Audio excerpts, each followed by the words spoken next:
इस बार 144 साल के बाद में मौनी माघी अमावस्या का महासंयोग माघ मास में निर्मित हो रहा है। वैसे तो प्रत्येक माह के कृष्ण पक्ष की जो अंतिम तिथि होती है उसे अमावस्या के रूप में मनाया जाता है, लेकिन इस बार महाकुंभ का महासंयोग जो 144 साल के बाद में निर्मित हो रहा है और उस महासंयोग में जो अमृत स्नान का जो दिन है वो मौनी माघी अमावस्या का दिन है। 29 जनवरी 2025 बुधवार के दिन इस बार मौनी माघी अमावस्या का महासंयोग है और इस महासंयोग में यदि आप अपने पितृदोष को समाप्त करना चाहते हैं, पितृदोष शांति करवाना चाहते हैं, तो निश्चय ही एक पुण्यप्रद दिवस है, क्योंकि ऐसा अवसर बार बार नहीं आता है। इस अवसर का, इस दिन का आपको लाभ लेना चाहिए, क्योंकि जीवन में जो अधिकतम समस्याएं आती है, जैसे आपके घर में आर्थिक समस्याएं हैं, पारिवारिक क्लेश होता है, विवाह नहीं हो पा रहा है, रोग अधिक है या अन्य कई प्रकार के जो जीवन में कठिनाइयां आती है, समस्याएं आती है, वो पितृदोष के कारण ही निर्मित होती है। तो यदि आप अपने पितरों को तृप्त करना चाहते हैं, संतुष्ट करना चाहते हैं, प्रसन्न करना चाहते हैं, अपने परिवार के पितृदोष समाप्त करना चाहते हैं, तो 29 जनवरी 2025 बुधवार का दिन सबसे बड़ा दिन है। एक दिन पहले शाम को लगभग 6:30 बजे से अमावस्या तिथि लग जाएगी, जो कि 29 तारीख की शाम को 7 बजे तक अमावस्या तिथि रहेगी। तो 29 जनवरी 2025 बुधवार के दिन सूर्योदय व्यापिनी, मध्याह्न व्यापिनी, अपराह्न व्यापिनी, पूरे दिन अमावस्या तिथि रहेगी। तो इस दिन मौन व्रत धारण करने का विशेष विधान है। साधु संत लोग मौन व्रत का इस दिन पालन करते हैं। वैसे गृहस्थ लोग भी यदि चाहें तो मौन व्रत धारण कर सकते हैं। तो मौनी अमावस्या के दिन सबसे पहले सुबह जल्दी उठे,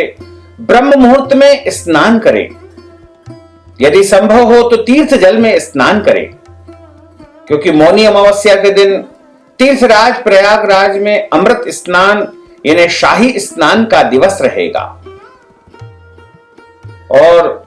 आप चाहे तो वहां जाकर के स्नान करें।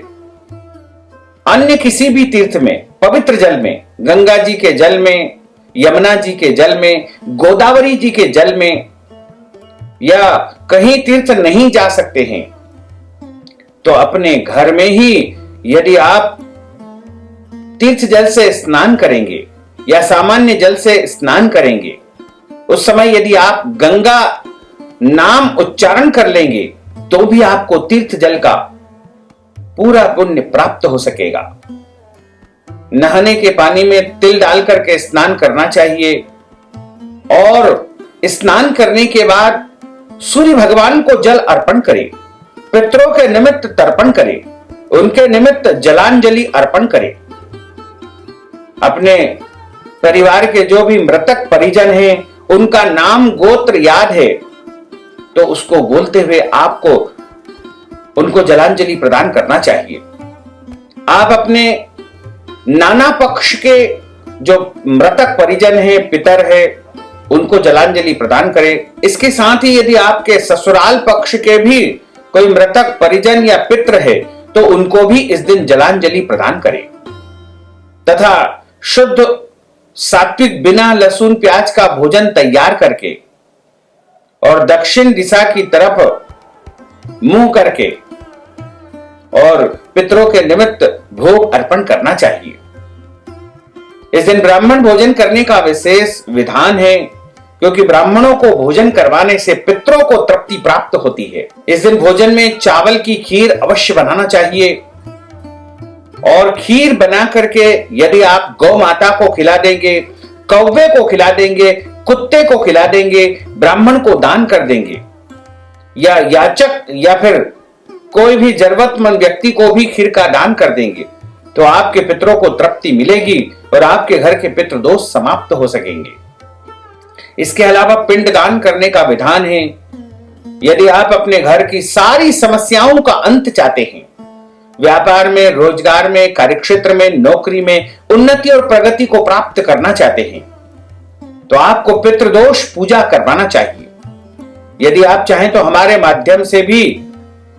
मौनी अमावस्या के दिन पितृदोष की पूजा विधि विधान से संपन्न करवा सकते हैं। मौनी माघी अमावस्या के दिन यदि आप अपने व्यापार में, रोजगार में उन्नति प्राप्त करना चाहते हैं, तो आपको इस दिन किसी भी पीपल के पेड़ के नीचे जाकर के सरसों के तेल का दीपक जला करके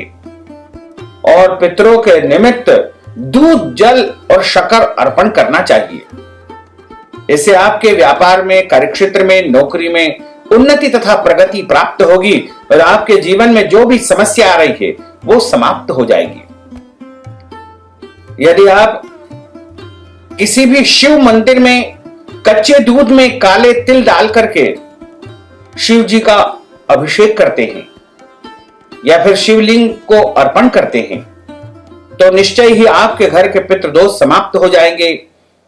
एक अंजलि, यदि दोनों हाथों को मिलाकर के जो अंजलि बनती है, उसमें चावल और एक नारियल रख करके उसको सफेद कपड़े में बांध करके यदि आप शिव मंदिर में अर्पण कर देंगे, तो आपके पितृदोष समाप्त हो जाएंगे। इसके साथ ही यदि किसी भी जलाशय में, पानी में आटे की गोलियां बना करके उसमें गुड़ मिला करके यदि आप जल में बहाएंगे, मछलियों को आटे की गोली खिलाएंगे, तो भी आपके पितृदोष समाप्त हो जाएंगे। और यदि कुछ और नहीं कर सकते हैं, तो खुले मैदान में आकाश की ओर हाथ उठा करके समस्त पितृ देवताओं को नमस्कार करें, उनको प्रणाम करें और कहे कि मैं आपके निमित्त आज जो कुछ भी संभव हो वो अर्पण कर रहा हूं। यदि कुछ और नहीं तो कम से कम अपने पितरों को, अपने मृतक परिजनों को इस दिन प्रणाम अवश्य कर ले। गौ माता को यदि आप भोजन करवा देंगे तो भी आपका श्राद्ध कर्म, पितृ कर्म पूर्ण माना जाएगा, क्योंकि गौ माता के अंदर सारे देवी देवताओं का निवास स्थान माना जाता है। तो गौ माता की सेवा करने से, गौ माता को हरी घास खिलाने से, गौ माता को सब्जी खिलाने से, गौ माता को खीर खिलाने से पितृ श्राद्ध पूर्ण माना जाता है और पितरों को तृप्ति मिलती है। तो सभी को इस दिन अपने पितरों की तृप्ति हेतु श्राद्ध कर्म करना चाहिए, तर्पण करना चाहिए या ब्राह्मण देवता के माध्यम से करवाना चाहिए। यदि आप चाहें तो 29 जनवरी 2025 बुधवार के पहले पहले हमको अपना नाम और गोत्र व्हाट्सएप के माध्यम से भेज करके नगद धनराशि पहुंचा करके यदि आप कहेंगे तो निश्चय ही आपके परिवार के पितृदोष की शांति हम संपन्न करवा देंगे। तो भक्तजनों, माताओं, बहनों, यदि आप मौनी माघी अमावस्या के निमित्त अन्नदान देना चाहते हैं, वस्त्र दान देना चाहते हैं, गौदान करना चाहते हैं या अपने पितरों का श्राद्ध, पिंडदान, तर्पण या पितृदोष शांति हमारे माध्यम से करवाना चाहते हैं, तो इस हेतु नगद धनराशि हमें गूगल पे, फोन पे, पेटीएम नंबर के माध्यम से प्रदान करें और अपना नाम, गोत्र व्हाट्सएप के माध्यम से भेज करके मौनी माघी अमावस्या का संपूर्ण पुण्य लाभ प्राप्त कर सकते हैं। साथ ही आप सभी से अनुरोध है कि हमारे इस ज्ञानवर्धक वीडियो को अधिक से अधिक लोगों को शेयर करिएगा, लाइक करिएगा, कमेंट करिएगा और यदि अभी तक आपने सब्सक्राइब नहीं किया है तो अभी और इसी समय सब्सक्राइब कर लीजिए ताकि इसी प्रकार की ज्ञानवर्धक वीडियो आपको सबसे पहले प्राप्त हो सके। आपको और आपके पूरे परिवार को सादर जय श्री कृष्ण, सादर धन्यवाद।